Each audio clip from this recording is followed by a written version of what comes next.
Good morning, everyone, and welcome back to Steel Force Welding and Forge. Today I have an unboxing, setup, and demonstration video for you folks of the Central Pneumatic Air Diagrander with 3-inch extension, as well as the Central Pneumatic Air Diagrander with an angle. Let's go ahead and start with the unboxing and the setup. Believe it or not, these were actually kind of in high demand at Harbor Freight. Got them on sale. These were the last 2 units of both of these. So when I picked this one, I haven't noticed it's open already. There's nothing sealing this package together. I'm not sure if that's how it comes or not, but it is what it is. Hopefully we have everything we need. So here is the instruction manual, the unit itself, and oh good, looks like it comes with wrenches for changing out your accessories. Wow, there's actually a bit of a burr on that. I actually need to grind that down a bit, smooth that down. That is definitely going to catch a finger. That one's not so bad. Alright, so take this out. Right here, oil daily or warranty is void. I'm not exactly sure how they're going to know whether or not you're oiling it daily, but there you go.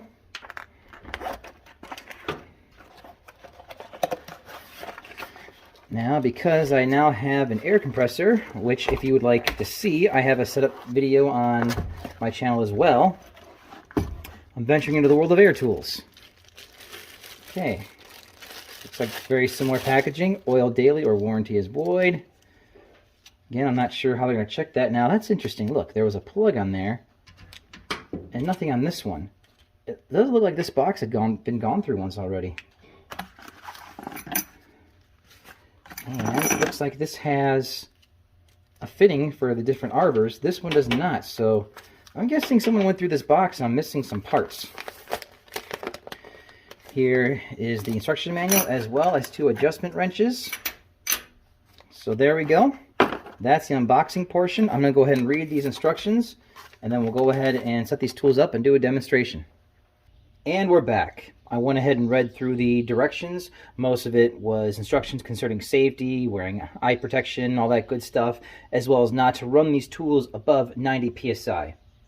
So now we're going to go ahead and start setting everything up. Now, in my video with setting up my air compressor, I do note that it is important which way that you put your tape on. If you put your tape on the wrong way, when you thread this into your tool, the tape will bind up on itself and it will not create a proper seal. The proper way to wrap one of these, hold your tape in your left hand, hold your part in your right hand, and go ahead and wrap it 3 times. 1, 2, 3, clockwise. Break that tape off, and you're ready to go. Now, you can see the tape is laying this way. When you spin this in to tighten it in this direction, it goes with the end of the tape, as opposed to if you would run it the other way, your tape would be laying this way, and when you turn it into your tool, it would bind up. So we're going to go ahead and put this in the end of our diagrander. Now, we don't need a reef on this guy, but we do want to get it tight. If it's not tight, we're going to have leaks. Our tool will not be as efficient as it can be. And that's getting pretty tight. These are some big wrenches, so reef on it too hard. 1, 2, 3 wraps. Break.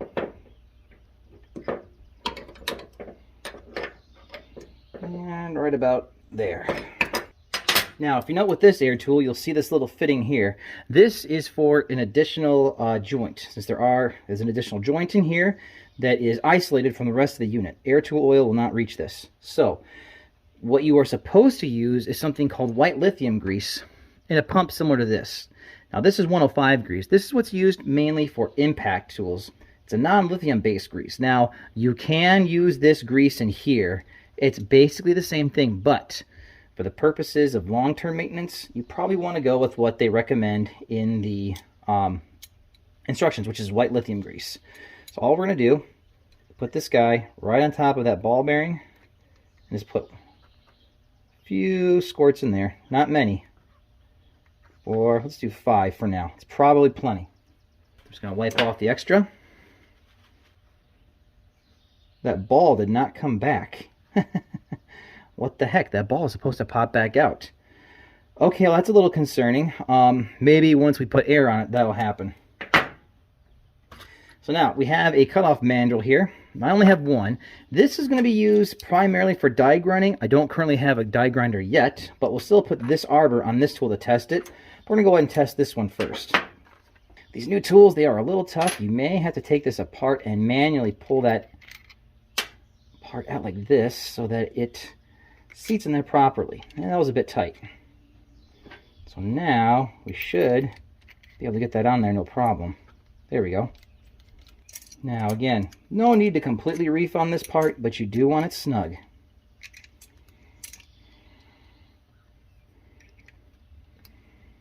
There, that's pretty tight. That should be good. Now if you notice here, it does say max RPM 22,000 RPM. That's very important when you have your tools. If you look here on this tool, it should have our maximum RPM on here, 2,000. So this RPM rating is lower than our cutoff wheel, which is good. If this was higher than this, that's not good. There is a chance that this wheel could fly apart when operating on this unit. We want this one that has this raised edge, so when we put it on here, it's tight. It doesn't move around. Go ahead and throw this guy on here.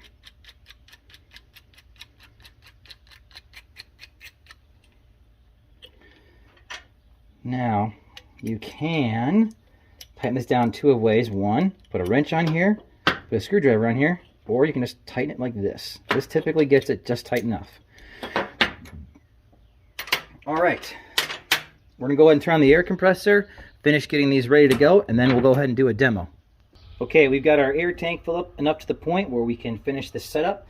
So before we go any further, I'm gonna go ahead and put on some safety equipment. I just bought this new face shield here. This is the Jackson GPL 500. One thing I like about this guy, I saw from a coworker, is that this particular mask creates a complete seal around your face, and this part is removable and adjustable. So we're gonna go ahead and throw this guy on while we're doing this last setup, just in case a wheel decides to fly apart. Air tools are required to be oiled daily. So what we do, we'll take this air tool oil, we take just a few drops, probably no more than 3, and really you only need 1, but since this is a new tool, 1, 2, 3, then we're going to hook it up to the air hose, and we're just going to run it for a few seconds to let that air that oil circulate in the tool. Now I have this guy set at 85 psi, so that way we're not maxing everything out. So after you run the air in your tool, the oil, go ahead and just wipe it down. 2, 3, that should be all we need. There we go. First impressions, this tool, I'm not gonna lie, just sounded a little bit rough. One thing I really don't like about it, there is no safety mechanism like on this guy built in for when you accidentally bump your tool. It's not really a make it or break it deal for me, but that's definitely something I would have noticed. I wish I would have noticed, and I probably would have upgraded to a better version. Looks like that little ball came out. Let's go ahead and wipe that off. Got some grease here on the outside. Let's wipe that off too. All right, let's go ahead and go over to the vise, and we're going to do a demonstration. All right, we're back. Now, for this demonstration, we're going to be wearing cotton clothing, put on some gloves. We're going to have face, eyes, as well as ear protection. Air tools are quite loud. If you're running them all day, definitely wear some ear protection. All right, here we go.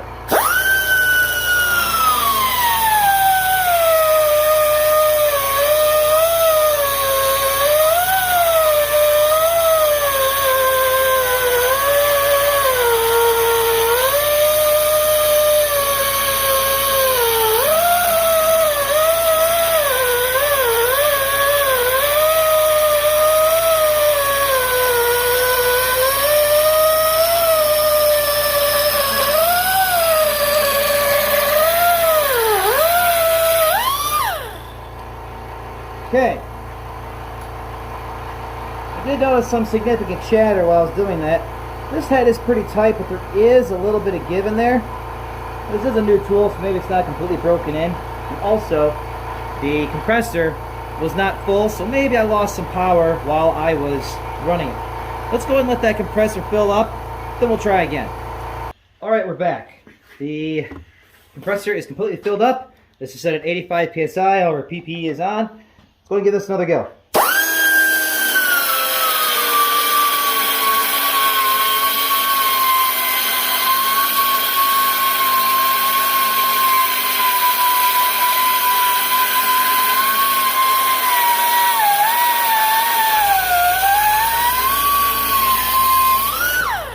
That went through a lot faster. The air compressor did kick on about halfway, and I'm sure you guys noticed there was a decrease in power. I don't have the world's largest air compressor, so maybe it's probably just big enough to handle this job. Let's go ahead and switch this arbor over to the diagrander, and let's see how that one does. Alright, our diagrander is all set up. All our PPE is on. This one's going to be a little bit more difficult to kind of get a handle on. Here we go.